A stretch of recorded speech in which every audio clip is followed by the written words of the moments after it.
Hello, everybody, and welcome back. Chapters 21 through 24. I've heard in the past that this is something like drinking out of a fire hose.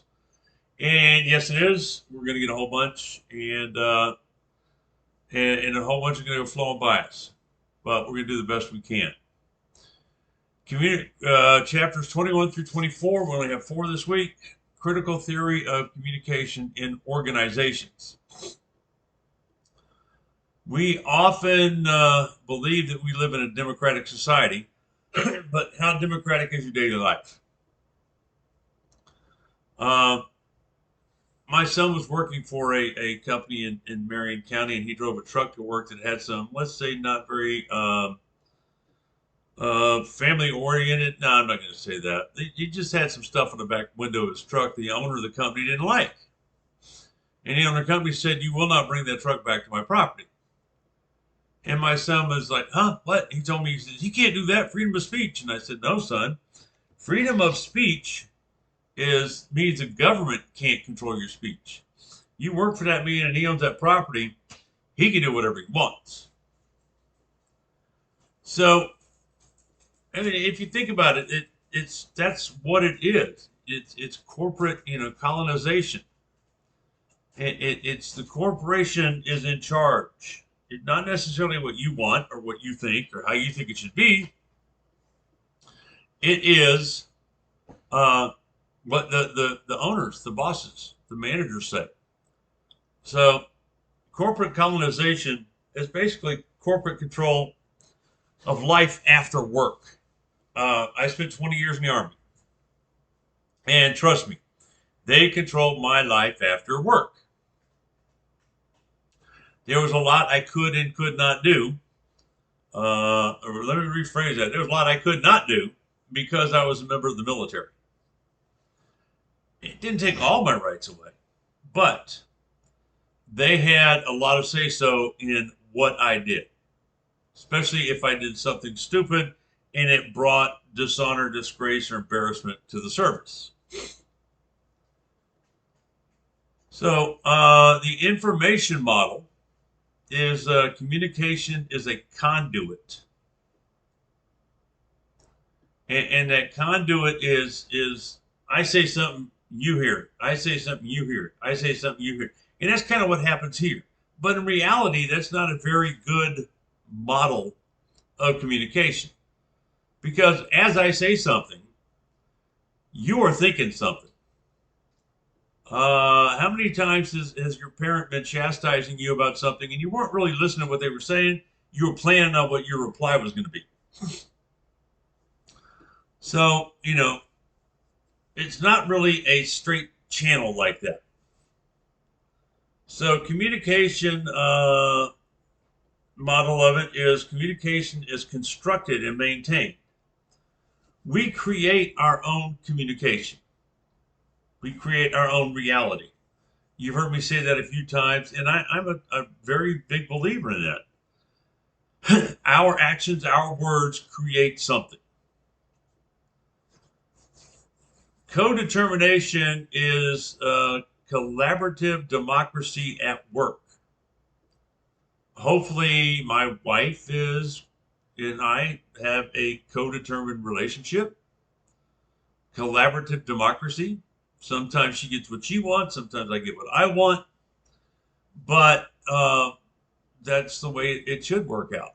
There are some families that I've seen many families where I'm the man of the house. I make all the decisions. Okay, if you want to be that way, I don't think my wife would put up with that too long had I tried that. And it's the same with the business. Managerialism is a system that makes control first. Managers want to be in control of things. I saw a poster one time that said a manager, and he's like, on a wagon, and he's got a whip, and everybody dragging the wagon, and a leader, and the leader was in front of them helping pull the wagon. So I had managers and leaders when I was in the army, and I preferred the leaders. So consent is workers unknowingly placing the manager and management first, not thinking. So, sometimes you give consent by not saying no. And that's not in intimate relationships. But, my son in his truck, he didn't tell the boss, no, fire me. He just went home and took those stickers off the back of his truck. He wasn't happy about it, but management did this, they wanted this, and he fell in with it. Systemically distorted communication is actually subconsciously limiting your speech. You want to speak out against something. You want to say, no, this is wrong. But you don't do that. You kind of just let it slide. I don't know how many of you are familiar with the strike going on now with the motor companies, but the union workers were asking for a 40% pay raise over 4 years. And management said, no, we can't do that. We can't do that. But the CEO of one of the big automakers, over the next 4 years, she was getting a 34% pay raise. They could do it for her, but they couldn't do it for the workers. So, in the past, a lot of, discursive closure, unknowing of self-censorship. I want to argue about this. I want to say something. I want to keep my job. So subconsciously, you don't say anything, but you don't think it out. It's just the way it happens.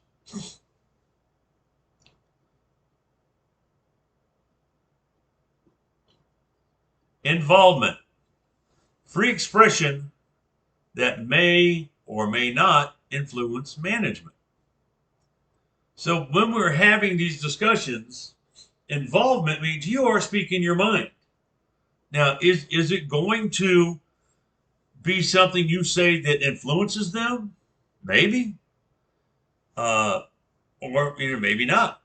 Maybe they're just letting you speak so you can feel like I have a say. I said what I wanted to say. They didn't fire me, but I said what I wanted to say. Okay, but you've all had examples of you telling somebody your story and them just, yeah, okay, yeah, yep, okay, I understand. Yep, right with you. And not doing a damn thing. Participation is stakeholder democracy, where stakeholders actually participate in the negotiations, where what they say is heard and analyzed and understood, and we'll try to do that. The book talks about something called a PARC, P-A-R-C model, politically attentive relational constructionism. Don't you love it how academics have to make all these big, long words up? Well, what is that? It's a collaborative view of communication based on conflict. And the book's right. It helps if you break it down into two different sections, the first two words and the second two words. But we're going to talk about the second two words first. Relational construction. Looking at what was created in the social construction. What was built? And how do we do that? Well, there's some steps you have to take. Stakeholders have a divergent, flexible positions. Stakeholders don't have the same thing in mind. The corporate wants bottom line, the investors want bigger returns, the employees want a paycheck that gives them a living wage. They want a safe place to work. So they're divergent, but they need to be flexible. You need to be able to listen to what they have to say of what they want and why they want it. Stakeholders have roughly the same communication skills. Okay? If I have a PhD in communication, and I can talk a lot, and and my wife is timid. She doesn't like to speak. Do we have the same skills? No. So for it to actually work, they need roughly the same communication skills. Authority positions are set aside. Some of the best conversations I had with my bosses when I was in the Army was when I walked into his office, or their office, and I took my stripes off my collar and put them on the desk. And he kind of looked at me the first time that happened with one of them. He just looked at me like, huh? What are you quitting? I said, nope. We're going to have a talk, and we ain't going to talk. Rank's not going to be in this. I've been running this shop for the last 2 years. You're coming here to take over. We need to work some stuff out. But I don't need to work stuff out with you, Chief, me, Sergeant. Okay, makes sense. He took his brass off. We had a conversation. So, it allowed us to work together when we didn't have the authority in a way. Stakeholders have equal opportunity to express. How many times you've been in a situation where you weren't allowed to speak? No, you can't say anything. I've been to city council meetings and things like that where they did not open the floor for us to speak. So what kind of situation is that? If you don't give me an opportunity to express what I'm thinking about, then something ain't right. Stakeholders' wants are investigated. I really like this portion of it because a lot of times people in power have ulterior motives. A lot of times people without power have ulterior motives. Let's be honest. But are the facts that they are expressing, are the wants, the desires, they say, this is what I want. Are they being honest about that's why they want it? Or are they saying this is why they want it because they think it'll be easier to get it? Like when I was working on my basement, I wanted a new saw. Did I have to have one? No, I didn't. But, I explained how it would make everything much easier and be more precision cut to have this kind of saw, da da da da. So, was I 100% honest? No. Did I get my saw? Yeah. But I'm sure it happened the other way as well, more than one occasions. Information transparency. What does that mean?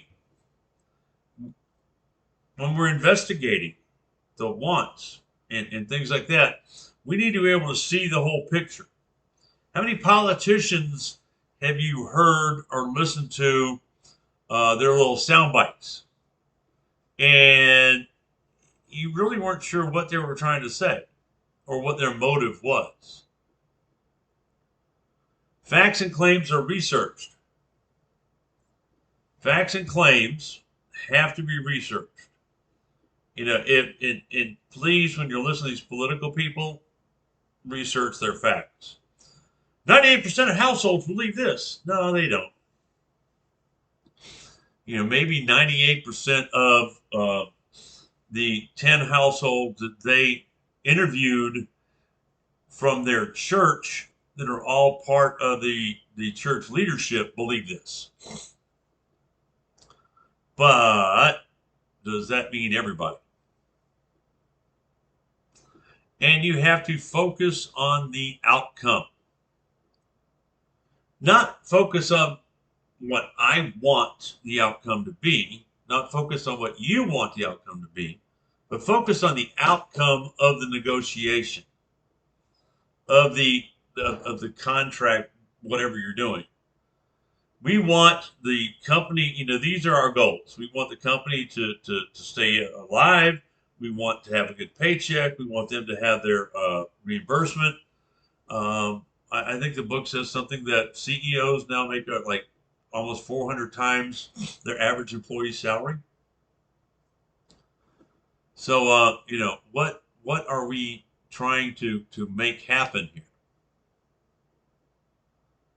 And we have to make sure that stakeholders have power, not just their say, not just, well, this is what you can do. Oh, like I was saying, they're allowing you to vent and not really have any power.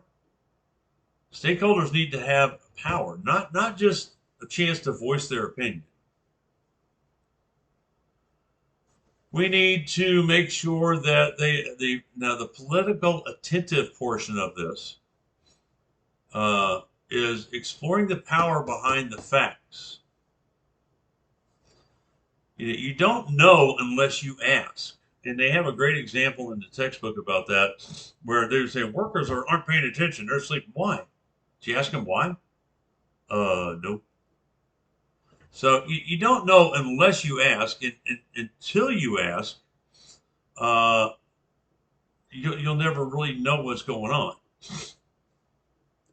The next section of the book is public rhetoric.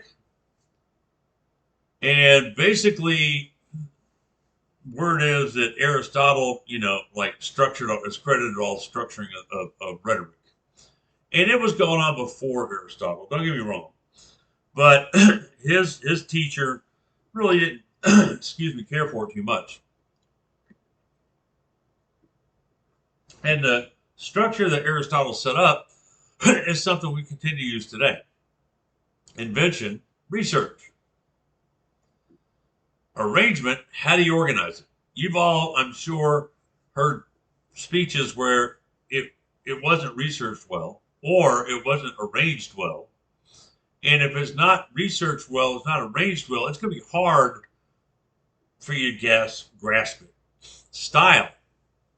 Is the speaker, I went to Rotary yesterday and it wasn't a sermon, but you could tell that the guy giving the presentation was a preacher. Delivery, voice and nonverbals. Years ago, before my time, that's how long ago, okay? They actually used to have this globe that speakers would stand in for training. And this meant one thing and this meant something else. And you had to point certain ways and move your hands. And I'm glad they don't do all that crap anymore. But now we do go by voice and nonverbals. Do they have a monotone voice which drives you up the wall and puts you to sleep? Or are they going so fast all over the place? So, what's their delivery? And memory. If you do not know it well, you will fail. It's real simple. And if you've had public speaking, they probably told you. If you haven't had it, good luck. You'll get it someday. But you need to know the material inside out, not memorize it. Know it. If you are dealing with a company and you have to do something like this, you have to know the material. Because if you have it memorized, this is what I'm going to say, this is what I'm going to say, and then they ask you a question, throws you off, then you look foolish. Chapter 22, the rhetoric of Aristotle. When I was in grad school, we had to each write a paper on a theorist. And, I like to get things done first, get them over with. So he said, who wants Aristotle? I raised my hand. Nobody else did. So I got Aristotle. Went by the professor's office and I said, you have any suggested text or anything else? He goes to the bookshelf. He threw me a book. And I got home and opened it up. It says, Keith Erickson. That was the professor's name. He wrote the book on Aristotle. It's like, oh man, what did I get myself into? But I mean, it was a great experience. So back in the day, they had traveling speech teachers called sophists. And the reason they had them was because basically in those days, when you wanted something, you had to stand up and argue your point. If you were a white man and free, you had the right to do that. And the sophist would the rich people would hire the sophist to come teach their kids so he could speak well, so he could follow in daddy's footsteps. And the thing about it, the sophist, what was not liked about them is much of the same thing is not liked about us nowadays. Is are they using it for good or evil? Lawyers, they get a bad reputation. There's some very good lawyers, and there's some lawyers that are shysters. I mean, and there's some good politicians. There's politicians that are shysters, but Aristotle's, and Plato did not. Plato actually believed more in that it was used for ill will than good, but Aristotle said no, you can use it for good or evil. So rhetoric actually means all possible means or forms of persuasion. Rhetoric is persuasion, regardless of what you hear something. Well, that's just rhetoric. Yeah. Um, a lot of politicians and so a lot of people just use the term rhetoric for any speech. But in actuality, rhetoric is persuasion. And according to Aristotle, there are intrinsic proofs. And that's a proof that's an external evidence. So you have no control over. Sun rises in the morning, sets in the evening. Rises in the east, sets in the west. That's an intrinsic proof. You have no control over it, it happens. Artistic proofs are created by the speaker using logos, pathos, and ethos. And we're going to what those are in just a minute. But it's how I make something seem real by using these forms of facts, shall we say. You ever watch watch TV and that little puppy dog comes on there and they're crying, they're pouting, or their eye, they have sad music playing. They're trying to work on your emotions. That was artistic proof. Look how sad this is. Doesn't it make you feel bad? So logos. Some people say it means logic. The book goes into it's not really logic, but it appeals to rationality. What's rational? Does it make sense? And there's two types of proofs in logos: enthymeme and example. An enthymeme is a deductive, reasonable argument. Okay? So, people say God is love, God is blind. God is love is blind. Vern is blind, therefore Vern is, okay, that's not logical. Doesn't follow suit. Okay? So, a deductive, reasonable argument. Men are mortals. Vern's immortal. Men are mortals. Mortals die. Vern's immortal. So Vern's going to die one day. Examples is inductive reasoning. This is what happened when, you get out of the army, you eat too much, you don't exercise like you used to. This is what happens. So, pathos appeals to the emotion. It appeals to people's emotions. There's anger and there's contrasting emotions. Anger and calm, friend and enemy, fear and confidence, and indignation and pity and admiration and envy. If we get mad about something, we want to do something about it. How many times did you go to a restaurant and get excellent service and take the time to write a thing on the internet saying how great they were? Sometimes. When they treated you poorly and you were mad, how often did you do it? More often. A lot of times they will try to induce anger to get you to do something. Listen to these political ads. They're trying to get you mad about stuff so you'll do something. So that's what pathos is. It appeals to your emotions. Ethos Uh, and I had always heard ethical. Okay, ethos is ethical, but it's not really completely just ethical. It's how credible is the speaker. Is the speaker ethical in the fact that uh, they have the intelligence, the virtuousness, the goodwill to give this message? There's some TV preachers that were busted for, sexcapades and such. When they were preaching before they got busted, everybody thought that they were smart and virtuous and they were goodwill. And then they got busted and everybody figured out they weren't. And then people wouldn't listen to them again after that. So there are 5 canons of rhetoric.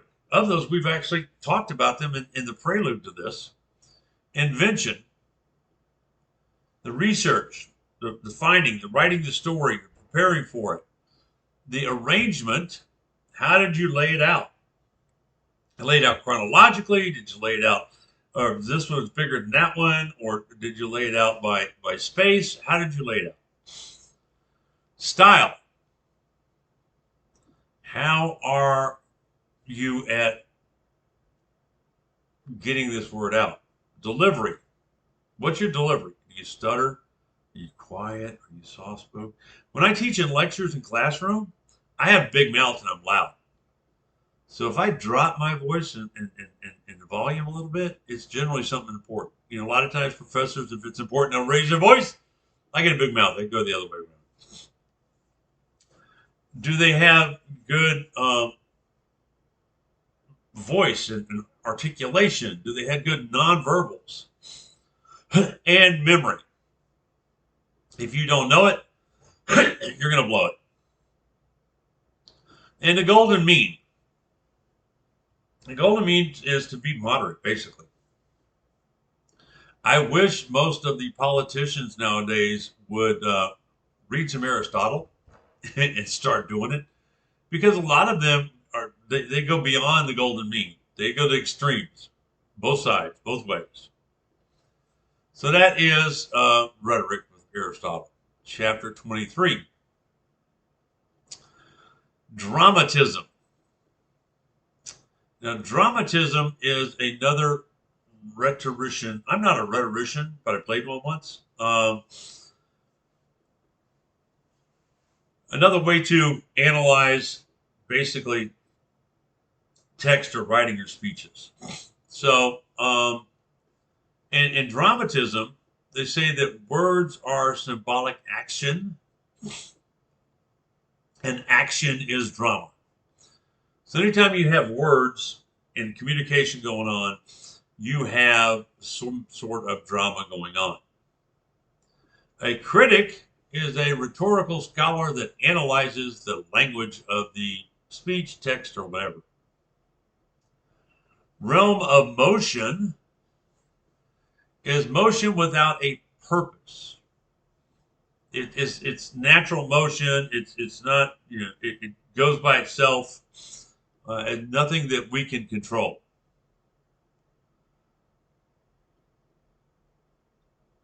Symbolic action is words creating action. I'm sorry, I missed one. Realm of motion is motion without purpose. Symbolic action, okay. Words creating action. Symbolic action is words that create action. Dramatism is the analysis of the action, not the information. So the symbolic action created the motion or the action, and then dramatism they analyze the action going on in the text, not the information in the text. Burke believed that language created guilt, and that a lot of the stuff that goes on is because of guilt. He said that natural animals other than humans don't have guilt. So, they can't get upset because you didn't like what they fixed for dinner. It's much deeper than that, and that guilt is Burke's term for all forms of tension. In any text, in any literature, any speech, if you use a dramatization to do analysis, the tension and the anger and the upset, that's all guilt, according to Burke. Perspective by incongruity is shocking insight from too harsh words.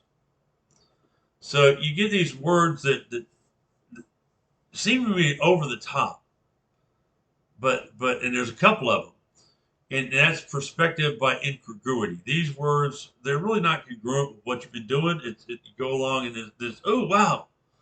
So that's what a scapegoat. We all know what a scapegoat is. It's somebody that gets the blame for something. Many of you may have been scapegoats in your lifetime. I have been on more than one occasion. Devil term. Speakers' words that focus on the bad, evil, wrong. They're nasty. They're murderers. They don't bathe. They spread disease. God terms, speakers' words that are good, righteous. Hard-working Americans. So you listen to politicians, these evil people are coming in, stealing your jobs, and they don't take baths, and they kill people, and they do drugs, and they're trying to take the jobs of hard-working Americans. Devil terms and good terms. And God terms, I'm sorry. Mortification is a confession of guilt or request for an apology. In Burkean research or rhetorics. Identification is something that you want to create when you are doing public speaking. You want to connect with the audience. You want to find common ground with the audience. If I'm giving a presentation to the Southern Baptist Women's Convention, I'm not a woman, and I'm not an active Southern Baptist, but I was raised by an active Southern Baptist. So to get identification with them, I can say, some of the most important lessons in my life I learned from my mama, who was active in this Southern Baptist church. Oh, okay, well, we might listen to you.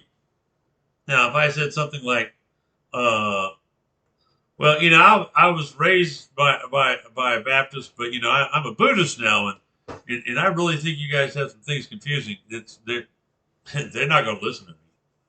So you want to identification as common ground with the audience. Where's the speaker in the audience, or the writer in the audience, meshing together?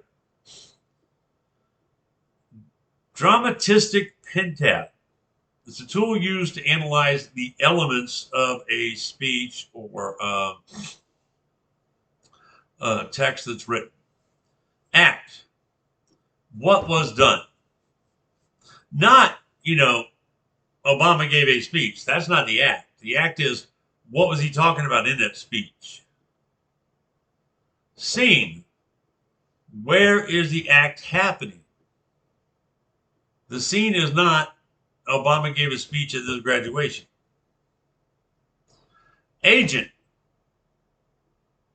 People acting in the presentation, in the speech, in the text. The book's example is business people from Obama's speech. Agency. What caused the action? And technically in the text it says that he did not say what the agency was. He said it was not what it was not. And purpose. What's the motive behind the act? Why are they doing this? Ratio is the relative importance of two elements from the pentat. Chapter 24, the narrative paradigm. We are storytellers. As a society and as a race and as inhabitants of this earth, we are storytellers. That is how we learn things as we are children. That's what those original nursery rhymes were, about the witch in the woods and all this other stuff, because they didn't want their kids going in the woods. So Hansel and Gretel, they didn't want them going in the woods. So they told them the evil witch was in the woods to teach them to stay out of the woods because the woods was a dangerous place. Before we could write stuff down, all societies were storytellers. They were passing down their history through their stories. And we all do that now. A phatic communication is one that builds your relationship. A communication such as, where's the post office? We go down here, take a left at the light, go down 2 light, take a right, go down.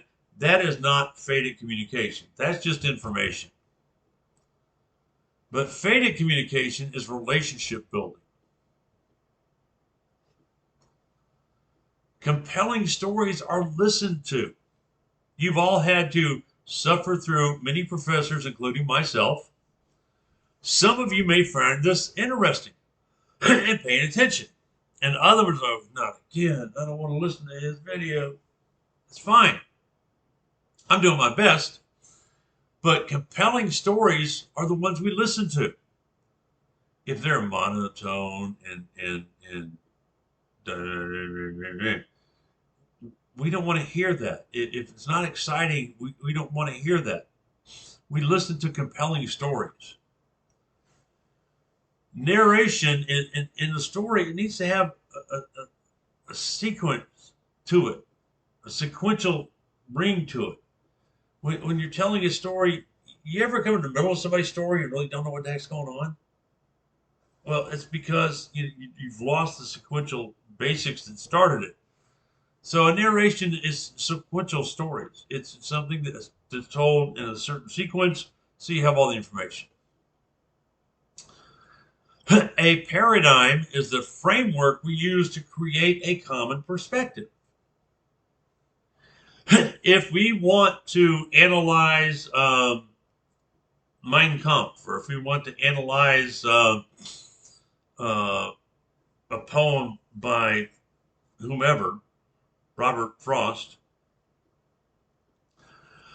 we set up the paradigm, the framework, so we can have a common perspective when we go through it.